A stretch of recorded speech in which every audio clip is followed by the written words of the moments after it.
Hey everybody.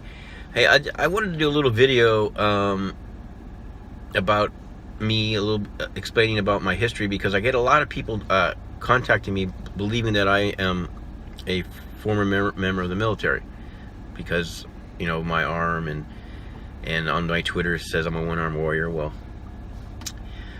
my history, I did not go in the military. I wanted to be in the military. I took the test to be in the Navy when I was 18, and then I got a really good job with my friends and decided to put it off for a year, and then I got in a car accident and lost my arm. I wanted to be a Navy SEAL real bad. I was already a black belt in the training martial arts since I was 11, and so I was really into it. And my dad served in the Korean War in the Navy, and my grandfather in World War II as a Seabee in the Navy. So I was, really into it. So, and what really inspired me to create Adapt for Life was a calling, what I believe is a calling, because I looked at myself and I said, as a Christian, I said, what is my purpose? What is God's purpose for me? I mean, it can't just be, oh yeah, this guy's got one arm and he can beat people up. It can't just be, it has to be more than that. What is it? Why am I excelling? And what is it that I'm here for? And it really came down to me that my purpose was to be a mentor to wounded warriors, because they were going to be going through a lot of the stuff that I went through as someone who was 19, 20 years old, losing his arm. I went through issues, girlfriend issues. I had I got a Dear John letter 2 days after I was in the out of the hospital. I went through all the emotional and physical things that a lot of these warriors are going to be going through, and I overcame them.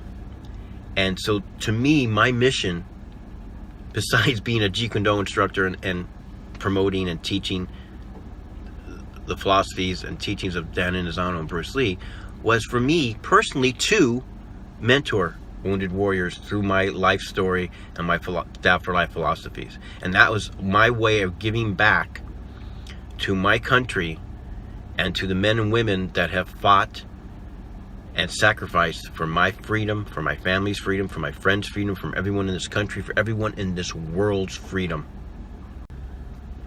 So, it really is what inspired me to create Adapt for Life. And then through the years of me teaching martial arts, on my personal basis, I was important for me to not be known as the Jeet Kune Do guy with one arm. I wanted people to understand that I was a Jeet Kune Do instructor, and the fact that I had one arm it was just secondary. So that's why. So I spent a lot of time training police officers, working with guys in the military, working with other martial artists, because I purposely wanted to for myself and for my mentoring, for me telling people what I accomplished, it had to be real, and so everything that I did was for that. Now, over the years, it turned out that the Adapt for Life philosophies are really, pretty good for everybody.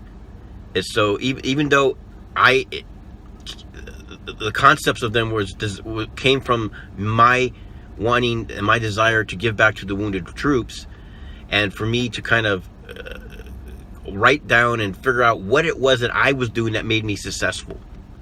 And this is where the Adapt for Life philosophies came from. It's not something that I just sat around and said, oh, well, this, it's actually me, just like I did as a martial artist. As a martial artist, I look at every technique and I have to both figure out what works for me, because having one arm, I have to change some things. I have to kind of adapt, do things a little differently. And how am I going to teach my students? None of my students have one arm, so how am I going to teach them? So I had to figure out not only how to do something for myself, but how to do it for other people, how to teach them to do it for themselves. And that transferred into me understanding, having a better knowledge of how to teach everybody, whether you're disabled or not, or what your disability is, because what it comes down to is being functional and adapting applies to everybody. So this is what drove me to create Adapt for Life. So I'm very touched and honored when people tweet me or reply to me on Twitter or email me thanking me for my service. But I always say, the only thing that would have made my life better is if I would have lost my arm in the service of this country. But I didn't. So in order to make up for that, my calling is to be a mentor to wounded warriors, to disabled people across this country and across the world, And for anybody that is dealing with adversity, anybody that needs to change their life for the better, that's my mission. So my message to you, Wounded Warriors, is thank you for your service. Thank you for inspiring me. And remember, you are the heroes that not only inspired me, inspire this country, and we're all free because of you and your sacrifice. Thank you.